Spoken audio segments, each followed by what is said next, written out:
नमस्कार मित्रों।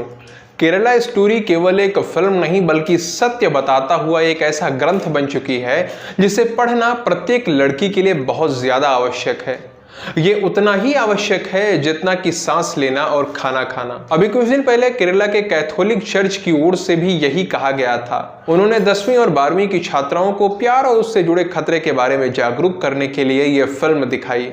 मित्रों, जब भी प्यार के चक्कर में किसी लड़की की हत्या होती है या उसका धर्म परिवर्तन करवा दिया जाता है तो मन विचलित हो जाता है। यह देखकर कर्नाटक से भी एक ऐसा ही समाचार सामने आया है। यहां कांग्रेस के नेता निरंजन की बेटी नेहा की चाकुओं से गोदकर हत्या कर दी गई है। फयाज नाम के एक दानव द्वारा यह हत्या की गई है और इस हत्या का कारण बताया जा रहा है लड़की द्वारा प्रेम को स्वीकार ना किया जाना। और ये कोई पहली घटना नहीं है जब ऐसा हुआ है। 2021 का निकिता तोमर हत्याकांड आपको याद ही होगा। तौसीफ द्वारा निकिता पर प्रेम और धर्मांतरण का दबाव बनाया जा रहा था। उसने मना कर दिया तो बीच सड़क पर गोली मारकर उसकी हत्या कर दी गई। फिर 2023 का साक्षी हत्याकांड स्मरण कीजिए, जब साहिल नाम के दैत्य ने लगातार 20 चाकू मारे थे और इससे भी जब उसका मन नहीं भरा तो पत्थर से सर फोड़ दिया था। और ये तो मैंने बस 2-3 घटनाएं बताई हैं। ऐसी घटनाओं की एक लंबी सूची बनाई जा सकती है और ये घटनाएं तो ऐसी हैं जहां पर केरला स्टोरी भी काम नहीं आ सकती है। वो फिल्म बस इतना बताती है कि किस तरह से आतंकवादी छद्म नामों से आते हैं, आपको प्रेम जाल में फंसाते हैं और कैसे आपका जीवन नरक बन जाता है।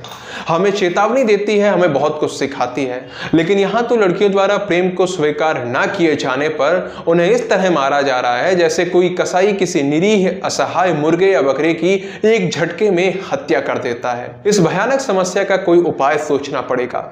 मित्रों, इसका उपाय यही हो सकता है कानून का भय। इन हत्यारों को लगता है कि 10 लोग इन्हें बचाने के लिए आ जाएंगे, कभी जमानत पर छूट जाएंगे तो कभी पैरोल मिल जाएगी, कभी न्यायालय को ही इनमें भविष्य दिखने लगेगा और जरा सा अवसर मिलते ही, जरा सा छूटते ही हम अगली निकिता, नेहा या साक्षी ढूंढने के लिए निकल जाएंगे। लेकिन यदि इनको ये पता चल जाए कि फांसी से भी कोई भयानक सजा है जो इनको दी जा सकती है और कोई बचाने नहीं आएगा तो इनमें भय आएगा।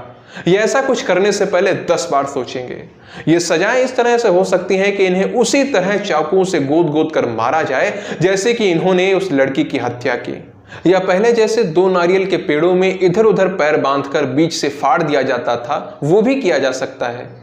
या फिर धातु के बैल के अंदर बंद कर दीजिए और फिर जीवित ही नीचे से जलाते रहिए, पकाते रहिए। इनकी चीखें जब दूर दूर तक जाएंगी तब जाकर उनको न्याय मिलेगा और ये जो क्रूरतम सजा है इससे इनके अंदर भय आएगा। फांसी नहीं, उम्र कैद नहीं, बल्कि इतनी भयानक सजाएं मिल सकती हैं, तब जाकर इस अपराध पर लगाम लगेगी। क्योंकि जब अपराध इतना भयानक है तो उसका दंड भी भयानक ही होना चाहिए, अन्यथा भय व्याप्त होगा नहीं और ये ऐसे ही चलता चला जाएगा। सालों कोर्ट के चक्कर लगाते रहेंगे लोग और अंत में क्या मिलेगा? कुछ वर्षों की सजा या उम्र कैद।